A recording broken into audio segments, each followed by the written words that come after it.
അങ്ങോട്ട് അപ്രോച്ച് ചെയ്തതല്ലാതെ ഇങ്ങോട്ട് വന്ന ഏതെങ്കിലും അപ്രോച്ച് ഉണ്ടോ? ഉണ്ട്. ഏതാ? സിനിമയുടെ അല്ലേ? ഇപ്പോൾ നമ്മളിപ്പോൾ ചെയ്ത ഒരു 2 പടത്തിലും 2 പടവും അതായത് ആദ്യത്തെ പടം നമ്മുടെ ദൃശ്യത്തിലെ വരുണായിട്ട് അഭിനയിച്ച റോഷൻ ബഷീർ, അതുപോലെ ആവാസവ്യൂഹത്തിലെ രാഹുൽ രാജഗോപാൽ, ഇവർ 2 ലീഡ് ചെയ്യുന്ന ഒരു പടമാണ്. അതിലൊരു നല്ല ക്യാരക്ടർ ചെയ്തു. അപ്പോൾ അത് 2024 ഡിസംബറിൽ എനിക്ക് മെസ്സേജ് അയച്ചാൽ, ബിജോയ് എന്നാണ് ഡയറക്ടറുടെ പേര്. അപ്പോൾ അത് എൻ്റെ അടുത്ത് പറഞ്ഞ 2025 ഡിസംബറിലാണ് ഷൂട്ട്. അപ്പോൾ 1 വർഷം മുമ്പേ എൻ്റെ അടുത്ത് പറഞ്ഞ് ഡേറ്റ് എല്ലാം അന്നേ തന്നതാണ്, എല്ലാം സെറ്റ് ചെയ്ത് വെച്ചിട്ട്.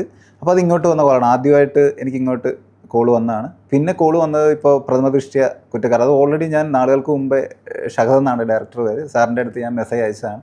അതും ഇതുപോലെ ആ സമയമായപ്പം ഇങ്ങോട്ട് മെസ്സേജ് അയച്ചതാണ്.